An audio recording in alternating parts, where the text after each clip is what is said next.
Muhammadin Mustafa wa ala alihi wa sahbihi ahli sidqi wal wafa. Subhanaka la ilma lana illa ma 'allamtana innaka antal alimul hakim. Rabbi shrah li sadri wa yassir li amri wahlul 'uqdatam min lisani yafqahu qawli. Amma ba'd. Hadratil mukarram wal muhtaram yang sama-sama kami hormati dan muliakan, para asatizah, para guru, para orang tua, para ayahanda, para pengurus DKM Masjid Al-Falah, juga para tokoh masyarakat, ketua RT, ketua RW, serta tokoh masyarakat lainnya yang tidak bisa saya sebutkan satu persatu, namun tidak mengurangi rasa hormat dan takzim kami kepada beliau. Dan kita doakan mudah-mudahan orang tua kita, para tokoh masyarakat, para guru-guru ini selalu diberikan kesehatan yang sempurna, panjang umur fi taatillah, dan diberikan segala kemudahan dalam segala urusannya. Amin ya rabbal alamin. Yang saya hormati pula seluruh jamaah Masjid Jami Al-Falah Tanah Tinggi, baik yang laki-laki maupun yang perempuan, yang saya doakan mudah-mudahan semuanya senantiasa mendapat kasih Allah Subhanahu wa taala, dan insya Allah selepas Ramadan semuanya mendapat ampunan dari Allah Subhanahu wa taala. Amin ya rabbal alamin. Pertama-tama dan yang paling utama, kita panjatkan puji serta syukur kehadiran Allah Subhanahu wa taala atas segala nikmat dan karunia-Nya hingga saat dan detik ini kita dapat berkumpul di tempat yang mulia, yaitu di Masjid Jami Al-Falah, di bulan yang mulia, dan insya Allah bersama orang-orang yang mulia. Salawat beriring salam kita sampaikan kepada kekasih kita, junjungan kita Nabi besar Muhammad Sallallahu Alaihi Wasallam, beserta para keluarga, para sahabatnya, para tabiin, tabiut tabiin. Mudah-mudahan berkah salawat yang kita baca kepada beliau dan berkah kecintaan kita kepada beliau berbuah syafaat di yaumil qiyamah kelak. Amin ya rabbal alamin. Para jamaah hadirin hadirat yang dimuliakan Allah Subhanahu wa taala, alhamdulillah pada malam hari ini kita memasuki hari ketiga di bulan suci Ramadan. Kita patut bersyukur karena apa? Di tahun ini kita bisa bersama-sama kembali silaturahim di masjid. Dimana kalau kita flashback sedikit tahun lalu, ya Ramadan 2020, kita sama-sama diliburkan sementara karena mengingat kondisi pandemi yang masih belum terkendali. Alhamdulillah pada Ramadan kali ini kita sudah diizinkan melaksanakan sholat tarawih, dan mudah-mudahan Allah selalu menjaga kesehatan kita, menjaga kesehatan keluarga kita, masyarakat kita semuanya selalu sehat hingga bisa terus berkumpul di masjid ini. Allah Subhanahu wa taala berfirman, "Innama ya'muru masajidallahi man amana billah wal yaumil akhir wa aqamas shalah wa ataz zakah wa lam yakhsha illallah fa asa ulaika ay yakunu minal muhtadin."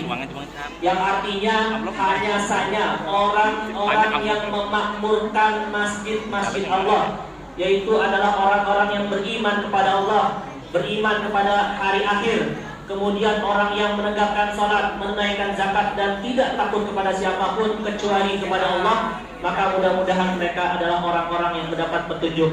Mohon izin di sini, walaupun momentumnya Ramadan, saya berbicara tentang masjid, karena sebelumnya perkenalkan, saya Ahmad Farhan, asli orang Mampang Perapatan, Jakarta Selatan. Alhamdulillah dan qadarullah wa innalillah, saat ini mendapat amanah menjadi ketua remaja masjid se-DKI Jakarta di bawah naungan Dewan Masjid Indonesia. Maka saat saya hadir ke sini sebelum maghrib tadi, saya ikut buka puasa bersama. Saya sungguh sangat senang dan bangga. Sebab apa? Banyak anak mudanya. Ya, sebab apa? Kalau masjid udah sepi dari anak muda, kita khawatir Pak. Kita khawatir Bu, nanti siapa lagi yang isi kalau bukan anak-anak muda. Tadi saya sebutkan ayat, sesungguhnya hanya saja orang-orang yang memakmurkan. Jadi perintahnya adalah memakmurkan masjid-masjid Allah, bukan hanya mendatangi. Sebab kalau kita cuma datang ke masjid kemudian pulang lagi, maka apa bedanya masjid dengan musola SPBU? Benar nggak Pak? Musola SPBU ada pengajian nggak kira-kira? Ada buka puasa nggak? Ya, ada kultum nggak? Ada TPA nggak? Nggak ada. Karena sekedar tempat sholat. Maka perintahnya memakmurkan. Jadi bukan sekedar kita datang sholat pulang lagi. Dan juga masjid bukan majelis taklim. cuma isinya pengajian doang. Ya, tapi masjid adalah segala-galanya. Kalau kita ingat zaman Rasulullah SAW, saat Nabi hijrah ke Madinah, yang pertama dibangun adalah masjid. Apa yang dilakukan oleh Rasulullah? Banyak hal. Tempat mengatur strategi perang, tempat belajar ekonomi, ya, tempat olahraga, dan tempat lain sebagainya. Maka sungguh amat sayang, andai kata masjidnya megah, fasilitasnya mewah, uang kasnya berlimpah, tapi generasi muda atau anak mudanya nggak betah. Kenapa saya sebut anak muda, Pak? Kenapa saya sebut anak muda, Bu? Karena anak muda ini ibaratnya matahari lagi ada di posisi tengah. Karena apa? Dia punya semangat, dia punya idealisme, punya kekuatan, yang mana biasanya anak muda hobinya senangnya hura-hura. Maka kita bersyukur kalau ada anak muda ke masjid, karena dia mempertaruhkan masa mudanya yang biasanya dipakai buat hura-hura, buat santai-santai, tapi untuk ke masjid. Ya maaf ya, bukan menafikan yang tua, karena yang tua udah lewat masanya, udah pernah, mohon maaf, pernah hura-hura, pernah bandel. Jangan sampai yang tua kembali muda. Kembalinya apa? Kembalinya masih hobinya santai-santai. Maka sudah selayaknya yang tua ingin terus ada di masjid, ingin terus beribadah. Kalau yang muda ini, Bu, Pak, yang kita khawatirkan. Maka oleh karena itu saya bersyukur masuk ke sini ada remaja masjidnya. Saya bangga, saya senang, luar biasa.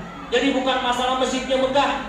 Banyak, Pak, banyak, Bu, masjid megah pinggir jalan, nggak ada remaja masjidnya, nggak ada anak mudanya. Isinya apa? Musafir doang. Maka khawatir ke depan siapa lagi yang akan mengisi masjid tersebut selain anak muda. Oleh karena itu, makanya saya senang, saya dan bangga, dan mudah-mudahan Masjid Al-Falah ini semakin banyak lagi. Bukan hanya yang muda, yang tua juga. Karena ibaratnya orang tua dengan anak muda ibaratnya naik sepeda. Ya, sepeda itu atau naik motor, ada gas, ada rem. Ya, jangan sampai anak muda ngegas terus, nggak pakai ngerem. Karena apa? Nanti nabrak. Dan juga jangan sampai masjid itu isinya orang tua ngerem terus, nggak pernah ngegas. Artinya apa? Main aman. Ya udahlah, masjid biarin gini aja. Yang penting ada sholat, yang penting ada pengajian, yang penting ada yang infak, cukup. Nah, tapi seharusnya adalah diimbangi. Yang tua butuh dengan anak muda supaya apa? Masjidnya hidup seperti saat ini nih. Ya, saya nggak khawatir kalau berisik, kalau teriak-teriak. Karena apa? Ya mereka ini luar biasa. Ya, karena Pak, Bu, saya pernah menemukan satu orang yang sampai saat ini dia trauma ke masjid. Sebab apa? Masih kecilnya dia diomelin oleh orang tua, dijewer, dia tabok, sampai sekarang berbekas inget tuh orang tua yang dulu ngomelin dia. Yang bikin sampai saat ini dia menganggap bahwa orang yang di masjid orangnya galak-galak, orangnya suka marah-marah. Maka jangan sampai, mudah-mudahan yang anak-anak ini gimana Pak? Biar ini kita ajak pengajian, kita masukin TPA. Kalau kita nggak bisa ngasih tahu dia, suruh orang lain yang ngasih tahu. Tapi jangan sampai, mohon maaf, diomelin. Karena khawatir kalau dia trauma, dia nggak mau datang lagi. Nauzubillah, Pak. Betapa mahal berharganya menghadirkan satu orang anak muda, satu orang generasi muda ke masjid. Itu harganya mahal, nggak bisa dibayar dengan apapun. Maka kita berharap mudah-mudahan nanti ini yang muda-muda semakin bersemangat ke masjid. Apalagi kita ada di bulan suci Ramadan. Ya, bulan suci Ramadan. Dan ini ingat Pak, masjid ini rumah Allah, bukan rumahnya DKM. DKM hanya ngurusin, bukan nguasain. Jadi ini semua yang hadir ke sini adalah tamu-tamunya Allah. Orang-orang yang hadir di sini adalah orang-orang pilihan Allah yang dalam hatinya diberikan hidayah sehingga ia datang ke masjid. Jangan sampai udah datang ke masjid kita usir, sama aja kita menghambat hidayah Allah.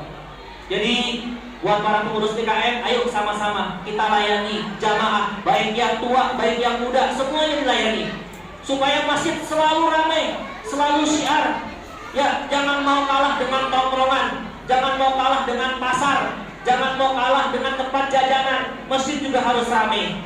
Ya, kalau misalkan, aduh bawa anak-anak berisik, saya nggak bisa khusyuk. Gak apa-apa, Karena khusyuk itu seharusnya didapatkan ketika berisik. Kalau masjidnya sepi, khusyuk wajar karena sepi. Bahkan nanti khawatir bisa ketiduran saking sepinya. Maka dengan berisik seperti ini mudah-mudahan semakin membuat kita khusyuk.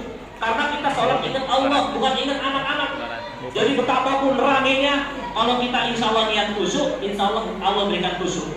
Dan mudah-mudahan adik-adik kita yang kecil ini ya pelan, namun pasti mereka menjadi generasi-generasi terus orang tua. Ini yang hadir di sini yang tua-tua, saya yakin waktu mudanya sering main ke masjid, sering hadir ke masjid, makanya apa? Terbiasa ke masjid.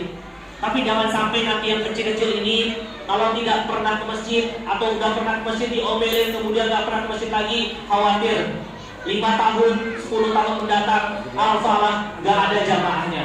Karena apa? Dari kecil mereka trauma. Maka kami berharap mudah-mudahan seluruh orang tua, ayahanda, ibunda semua yang punya anak-anak di rumah, yang punya generasi muda, yuk dekatkan dengan masjid. Karena apa? Yang dekat dengan masjid aja belum tentu jadi orang baik, apalagi nggak dekat sama masjid. Kita nggak jamin. Yang ke masjid aja belum jamin masuk surga, apalagi yang nggak ke masjid. Kita nggak tahu lah seperti itu. Maka mudah-mudahan Al-Falah ini bisa terus ramai dan remaja masjidnya bisa terus syiar melaksanakan kegiatan apapun. Saya senang melihat Ustaz Falah mencari donasi untuk kegiatan ambulan. Karena sejatinya masjid bukan hanya tempat ibadah, tapi tempat pelayanan sosial, tempat kegiatan masyarakat, pendidikan, ekonomi, bahkan politik juga di masjid. Tentu dengan cara yang baik. Maka mudah-mudahan ya kita berharap kita sama-sama baca doa di bulan Ramadan ini. Mudah-mudahan jamaah Masjid Al-Falah dan sekitarnya senantiasa diberikan oleh Allah Subhanahu wa taala kasih sayangnya, diberikan ridhonya oleh Allah Subhanahu wa taala, dan semua insya Allah yang hadir di sini beserta keluarga kita nantinya Allah ampuni seluruh dosa-dosanya dan insya Allah kita akan berjumpa di surganya nanti. Demikian yang bisa saya sampaikan. Terima kasih atas segala kesalahan. Billahi taufiq wal hidayah wa kafa billahi syahida. Assalamualaikum warahmatullahi wabarakatuh.